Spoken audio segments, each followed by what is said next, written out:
Have a blessed day, brethren. Welcome to the Temple Mount Church of All Nations in Kampala, Uganda, built by the people and for the people, known as Kakande Ministries, headed by Prophet Kakande. Come, visit Kakande Ministries, let Prophet Kakande prophesy your life, and it will never be the same again. Have faith in God. Healing and deliverance at the Kakande Ministries are free. If you love Jesus, consider subscribing and clicking the bell button so that you will be notified of more healing, prophecy, deliverance, and miracles happening at the Kakande Ministries.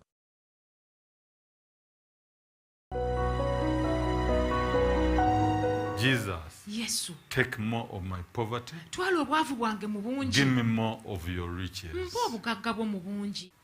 Instead of you crying, there are no customers. Mu kifo ky'okkaaba, I'm about to close this business. Okuggalawo bizinensi abakasitoma babuze. No, that's not an issue. Eyo si ensonga. Lord Jesus Christ, Gamba nti Mukama wange Yesu Kristo, take more of me. twala bingi okuva mu nze. Give me more of you. Mpa amaanyi go mu bungi. Now we are together in this shop. Kati tuli ffenna mu dduuka lino. Take more of my poverty. Twala obwavu bwange mu bungi. Give me more of your money. Mpa ssente zo mu bungi. Take more of my ignorance. Twala obutamanya bwange mu bungi. Give me more of your customers. Mpa bakasitoma abo mu bungi. The people you created them. Abantu gwe wabatonda. I remember your words. Nzijukira ekigambo kyo. When they had no food, Bwe baali tebalina mmere. you fed the 5,000. Waliisa 5,000. Now you can bring customers Kati era mu kiseera kino osobola okuleeta bakasitoma into this shop. mu dduuka lino. Take more of me. Twala bingi okuva mu nze. Take more of my curses. Twala ebikolimo byange mu Give me bungi. more of your blessing. Mpa emikisa gyo mu Fill bungi. this shop with blessing. Lino edduuka lijjuza emikisa. With your blessing. Lijjuza emikisa gyo. And all those who come to buy, Era bonna abajja okugula.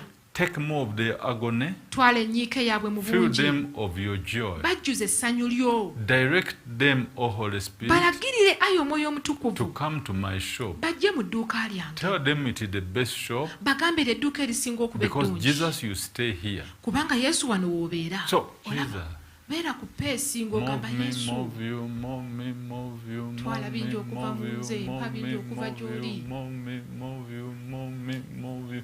I can take 2 hours. Nyinza okutwala essaawa 2 nnamba. I go around my shop. Ne neetoolola edduuka lyange nga bwe nsaba. All this I brought for sale. Bino byonna byamaguzi nabireeta Jesus, kubitunda. I know you can sell them. Yesu manyi nti osobola obbitunda. Take more of disappointments. Twala okuyiyibwa kwonna mu Bring bungi. more of your customers. Leeta bakasitoma abo mu bungi. Because you know we are together Kubanga okimanyi tuli ffenna. and we have to sell all this. Tuteekwa okutunda ebyamaguzi bino byonna. Jesus, sell it all. Yesu bitunde byonna. Tomorrow we'll bring other things. Enkya tuleete ebirala. Now give me more of your wisdom, Kati nyongera amagezi g'omu knowledge bungi. and understanding, Okumanya n'okutegeera. your faithfulness, Obwesigwa so bwo. that I can be faithful. Nsobole okuba omwesigwa. Give me a good business. Mpa bizinensi ennungi. Now, thank you, Jesus, Kati weebale nnyo for Yesu. we are selling all this. Kubanga bino byonna ebyamaguzi tubitunda kati. Thank you, Jesus. Weebale nnyo Yesu. Move me, move you, move me, Ne move yongera you. okumpa obusobozi I can bw'amaanyi even get go. my broom Yinza okukwata n'olweyo lwange. and I sweep my shop N'enjera edduuka lyange. 10 times. Mirundi 10. Yesu Omunazaleesi. Jesus of Nazareth. Buli bwavu bwonna obubadde mu dduuka mu- Every poverty that has been in my shop. Take more of me Twala bingi okuva mu nze. and give me more of you. Twala As obwavu I bwange. sweep all this poverty. Nga bwenjera buno obwavu bwonna mbwera. Bufulume. Customer, you're welcome. Kasitoma tukwaniriza. But the floor is not dirty. Naye nga wansi tewaddugala. I'm sweeping all the poverty out Naye in nga the njera name of bwavu. Jesus. Nfulumya bwavu mu linnya erya Yesu. Clean. Longoosa edduuka lyo nga bw'ogoba obwavu. To God be the glory. Ekitiibwa kidde eri Katonda. Linnya n'amannya lya Yesu. He wants to be delivered and get donors for his organization. These issues of going abroad, Ensonga zino ez'okugenda ebweru since they started, okubeera zaatandika is as if you enter the prison. olinga eyayingira mu kkomera. My name is Nakucha Sulwanga. Pitibwa Nakucha Oswanga, I come from Chalwajala. Kudde Kyali Wajjala. What the man of God has said is very true. Omusajja wa Katonda kyayogedde kituufu nnyo. Each time I go abroad, Buli lwe ngenda ebweru I get into problems. nfuna ebizibu. When I was in China in 2007, Bwe nali e China mu I 2007 got into problems. nafuna ebizibu. In 2006 and 2007, when I was in Europe Island, 2006 2007 I nali got eyo into problems. mu Europe era nafunayo ebizibu. What the man of God has said is very true. N'olwekyo omusajja wa Katonda kyayogedde ekituufu nnyo.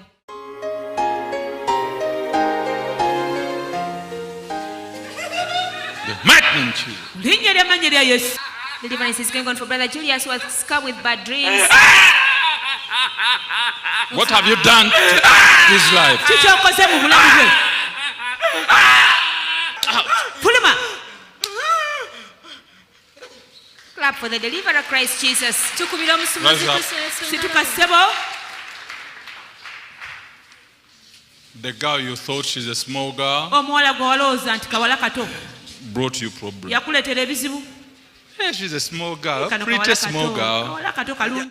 Bampita Mulongoti Julius. My name is Mulongoti Julius. Nali nkola bulungi nnyo. I was doing well. Natukako n'okwera n'emmotoka nnya. At one moment I had 4 vehicles.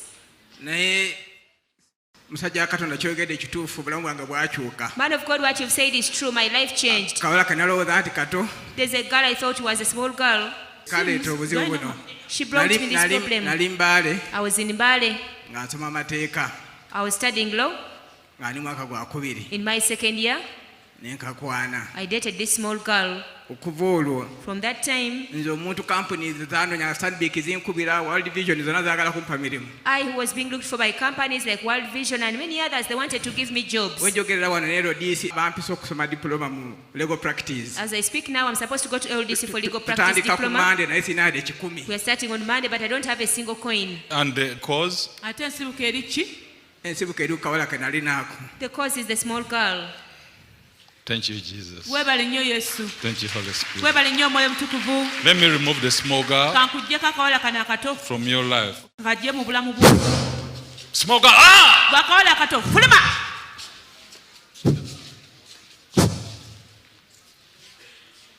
Go and study. Genda osome.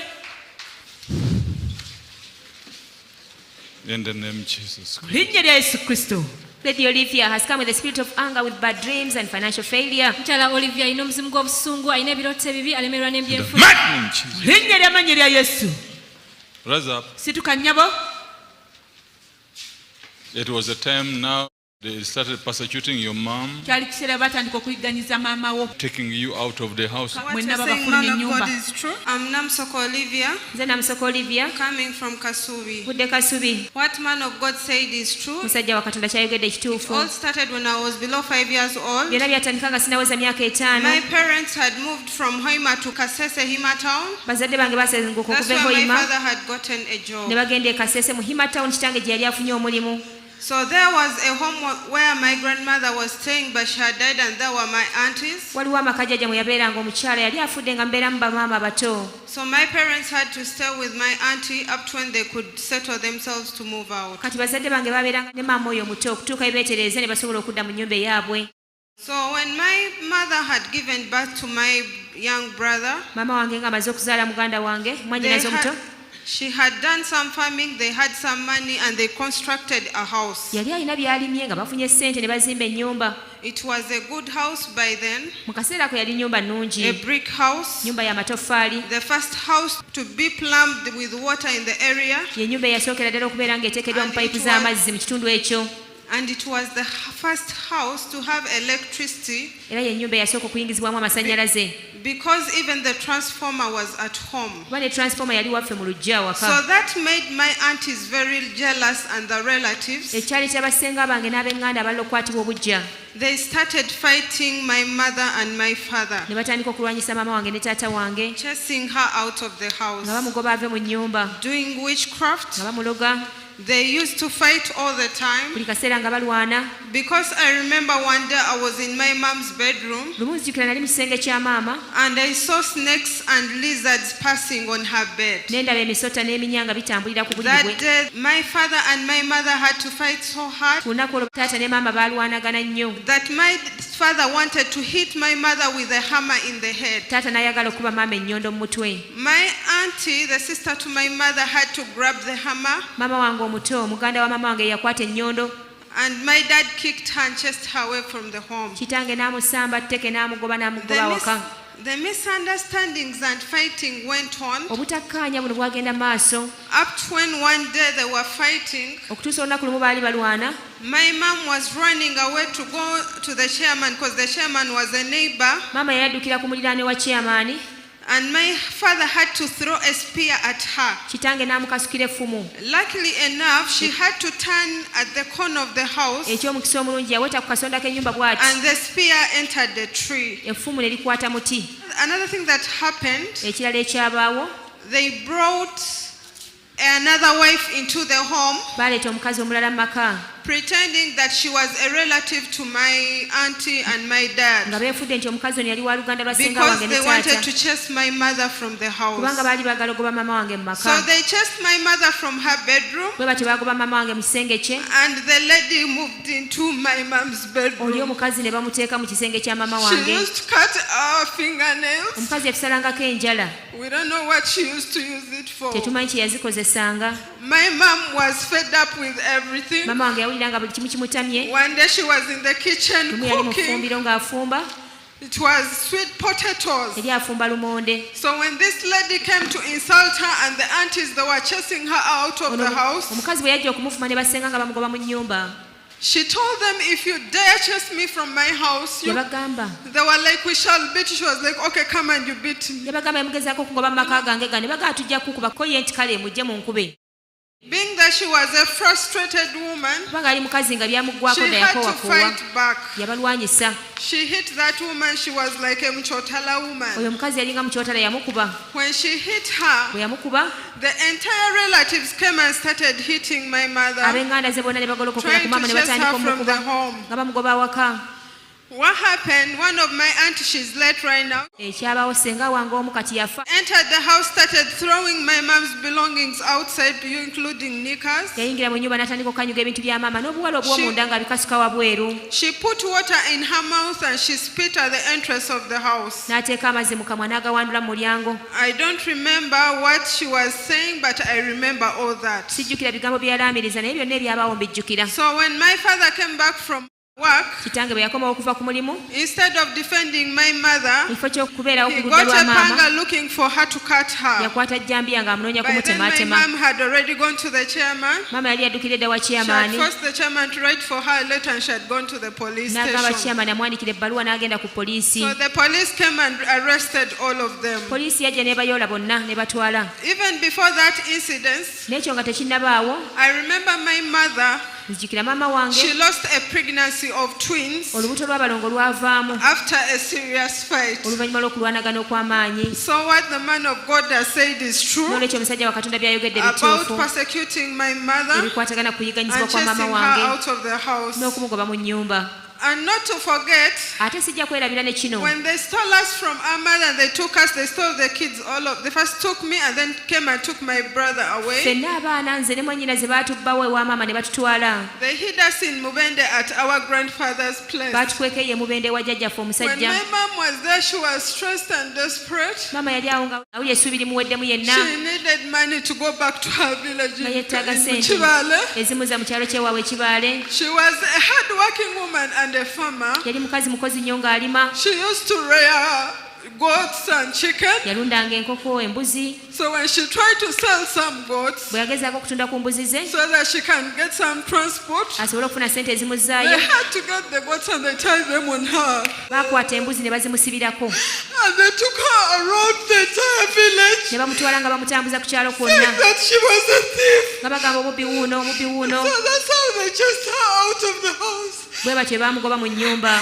Luckily enough, Eky'omukisa omulungi, God intervened. Katonda yeetaba mu nsonga zino. She's now a landlord. Kati we njogera maama She's no landiroodi longer renting. takyapangisa, alina ennyumba ye. So what the the man of God has said is true. n'olwekyo omusajja wa katonda kyayogedde ekituufu. This word. ensi eno Have your peace. ba n'emirembe gyo.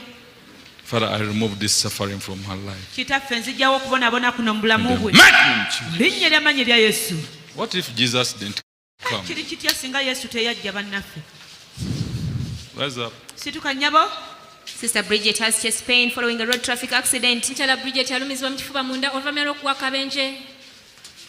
Healing is going on for her. awonyezebwa.